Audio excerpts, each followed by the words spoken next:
Halo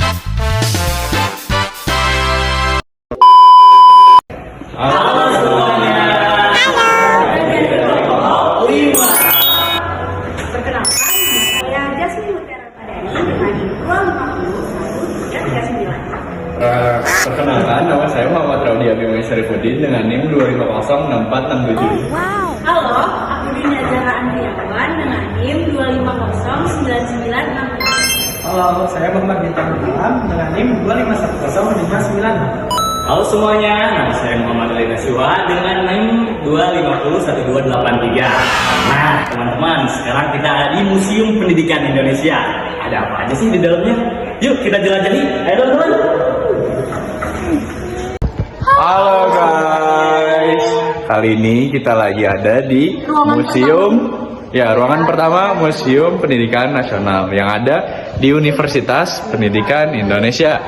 Nih, kali Jadi, ini di sini kita sudah dijajahi dengan zaman-zaman purba. Di Ya. sini ada manusia purba. juga ada artefak Iya, dan ada kain-kain. batik-batik. Ya. Nah, di sini juga ada manusia purba lagi. Nah, ini kita kembali ke masa lalu di mana para manusia-manusia purba ini sedang berburu untuk apa? Untuk bertahan hidup tentunya. Betul. Di sini juga ada alat yang digunakan manusia-manusia purba untuk motong dan juga hal-hal lainnya ya. Untuk menulis apa? Ini ada untuk menulis. Oh, ini kayak kertas. Pakai daun lontar ya guys. Iya, terus mau pakai daun lontar ya. Nah, di sini ada nih. Hai teman-teman, ini aku Dwinda Zahra. Terus di sini ada apa nih? Arca. kuno. Arca. Oh wow. Ini ada. Ini bisa di scan ya teman-teman.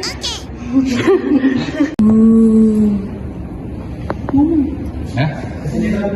Udah. Nah, kita kan sebagai pendidikan tata boga tentunya apa sih? Kan tadi sudah berburu, bagaimana cara memasaknya? Ini adalah alat-alat untuk memasak pada zaman dahulu. Ada wajan yang terbuat dari tembaga sepertinya dan ada ledol. Abu vulkanik. Oke.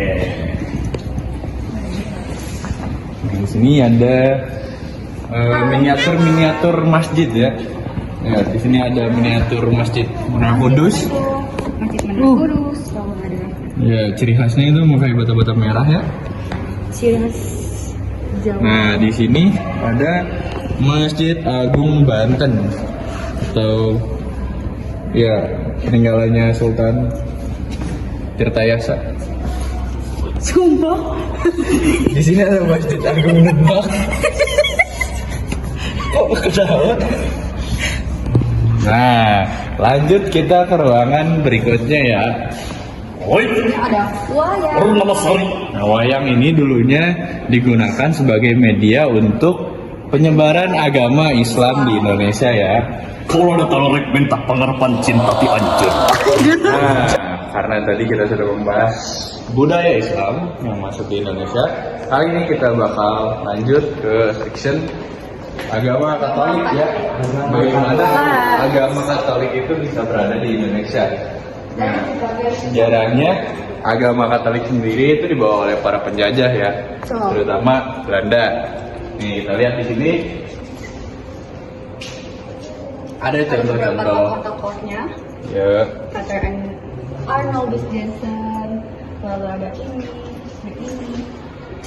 dan ini.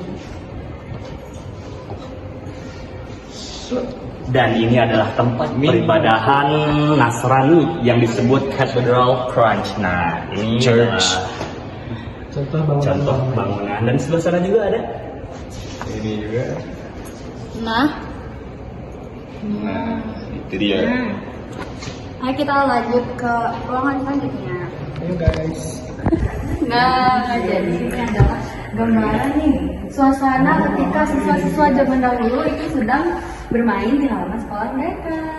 Nggak ada gadget teman-teman. Ya. Ayo ke sini. Ada Ini dulu kelasnya kayak gini bangkunya. Ya, lalu itu sedang belajar huruf-huruf. Tuh, suasana belajar di era tahun 1950-an. Next. Nah guys, ini ada beberapa seragam. Seperti ada yang putih-putih ini adalah sekolah menengah farmasi atau SMF. Yang ini yang ada coklat-coklat ini adalah sekolah menengah ekonomi atas, yaitu SMA. Yaitu ada yang hijau dan putih. Ini adalah pakaian salah satu sekolah yang menghasilkan tenaga pendidikan agama Islam. Dan yang terakhir di paling pojok ini adalah sekolah kejuruan antara tahun 1950 sampai 1990. Jadi di sini ada kurikulum di Indonesia. Ya, perkembangannya kita lihat dari 1947 itu ada rencana pelajaran dirinci dalam rencana pelajaran terpadu. Lalu selanjutnya hingga yang paling terkenal dan kita Kurtilas. juga ya, Tetapi saat ini ada kurikulum baru, yaitu kurikulum Merdeka. Nah, kali ini di sini ada sistem persekolahan pada zaman Hindia Belanda. Jadi pada zaman Hindia Belanda sendiri, pendidikan dasarnya itu dibagi menjadi 3. Nih, ada ELS atau sekolah untuk masyarakat Eropa, tapi yang tingkat terendah. Lalu ada HCS, sekolah Cina Belanda, dan HIS. Nah, lanjut ke pendidikan wilayahnya.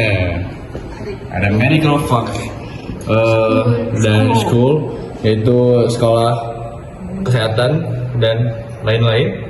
Nah, terus juga di pendidikan tinggi ada sekolah teknik, yaitu THS dan GHS untuk pendidikan kedokteran, dan RHS untuk hukum. Pemilik pertama Villa Isola, Dominic Berti. Bagaimana sih arsitektur di dalam Isola tersebut pada zaman dahulu? Nah, ini adalah gambaran pada zaman dahulu Isola berbentuk seperti apa, dekorasi futuristiknya seperti apa. Mewah ya, mewah. Cukup mewah, berarti ini dahulu tuh satu-satunya hotel atau villa resort yang ada di Bandung ya teman-teman. Nah, di sini ada arsiteknya Villa Isola Yang bernama Charles P. Wall Schumacher. Nah, kita lagi ada di sejarahnya Ibu Dewi Sartika, dan ada quotes yang terkenal, yaitu kaum wanita harus maju, pintar seperti kaum laki-laki, sebab kaum wanita itu akan menjadi ibu, guys. Mereka lah yang paling dahulu mengajarkan pengetahuan kepada manusia, yaitu kepada anak-anak mereka, laki-laki maupun perempuan. Terus di sini juga ada kebaya-kebayanya gitu. Tuh. Saran, banyak banget. Lalu Ibu Dewi Sartika mengajarkan seputar memasak, menyetrika, membatik, dan lain-lain. Nah, kita ada di ruangan selanjutnya. Itu ada alat tulis di zaman dahulu. Nih, kayak ini ada alat zaman dulu namanya sabak. Terus ini ada pensil. Zaman dulu pensilnya kayak gini. Lalu ketolong lagi. Jadi kayak gini. Terus ada alat buat ngeruncinginnya juga di sana. Dan ada pen, tentunya pen. Tentunya ada pen dengan tinta khusus pada zaman dahulu. Pen. Kita lagi ada di ruangan sejarah Universitas Pendidikan Indonesia. Betul. Jadi ada apa aja di sini? Ada ini sedikit cerita tentang perkembangan UPI. Terus ada tokoh yang dokumentasi gitu. Mantap. Lalu ada pelantikan rektor IKIP Bandung. Jadi UPI dulu namanya IKIP Bandung, guys. Lalu berubah menjadi Universitas Pendidikan Indonesia. Betul, mantap.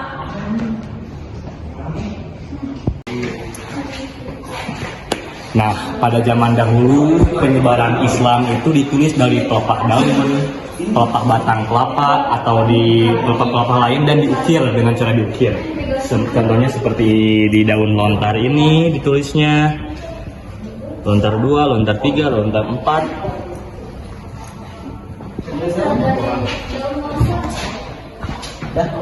Nah, di sini juga ada permainan tradisional, contohnya ada egrang, rodaan, congkak sampai ke ketapel. Nah, Kita masuk ke ruangan Pendidikan zaman reformasi. Mulai dari 1958 hingga saat ini. Tapi kayak kita udah sudah mengenal semua buku-bukunya, contoh nih IPA yang kelas 8, Sudah IPS menamatkan kelas 7, Matematika kelas 9, dan masih banyak lagi. masih banyak lagi. Nah, kalau tadi dibawakan buku-bukunya masih kayak ketikan-ketikan gitu. Nah, kalau di sini sudah memasuki kayak ada gambar-gambarnya gitu. Jadi kelihatan visual-visualnya. Buku-buku pelajaran pada masa era kemerdekaan untuk membaca, untuk menghitung, Oh, di sini juga ada alat buat ukur, alat ukur gitu. bergaris seperti kolonial politik. Jadi di sini ada Bapak Pendidikan Indonesia yang biasa kita kenal dengan Ki Hajar Dewantara. Beliau lahir di Yogyakarta pada 2 Mei 1889. Beliau adalah pendiri Perguruan Nasional Taman Siswa pada tahun 1925.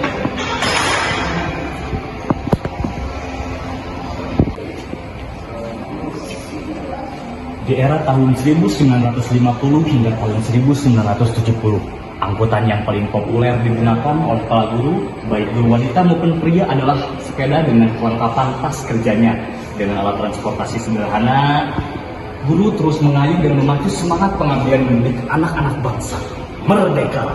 Nah, jadi ini adalah pakaian guru di zaman dahulu. Ya, dan yang terbaru adalah pakaian yang paling ujung, yaitu pakaian PGRI yang sering kita lihat di guru-guru saat ini, guys. Good check. Sekarang kita lagi lihat suasana sekolah pada zaman dahulu ya. Betul. Ya. Ini tuh di tahun 1830. Ya. Nah, guys, di sini ada kita foto-foto atau wajah-wajah para menteri pendidikan dari zaman era kemerdekaan hingga zaman sekarang. Boleh lihat sebelah sana.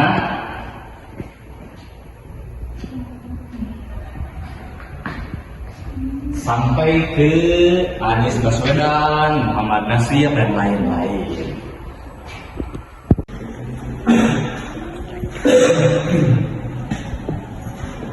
Nah, teman-teman, bagaimana sih para perjuangan rakyat atau para pahlawan di Indonesia memperjuangkan negaranya menggunakan senjata apa? Kita bisa lihat di sebelah kanan ada berbagai golok, berbagai senapan.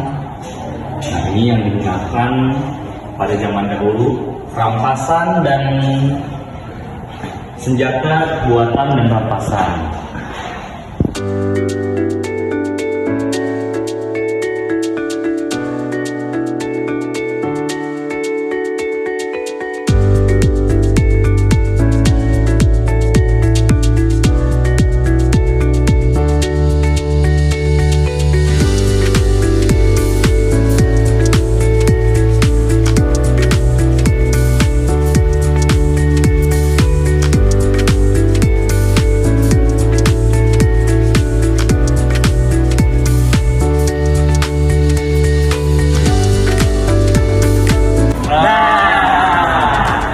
Jadi itu tadi penjelasan dari kelompok kami.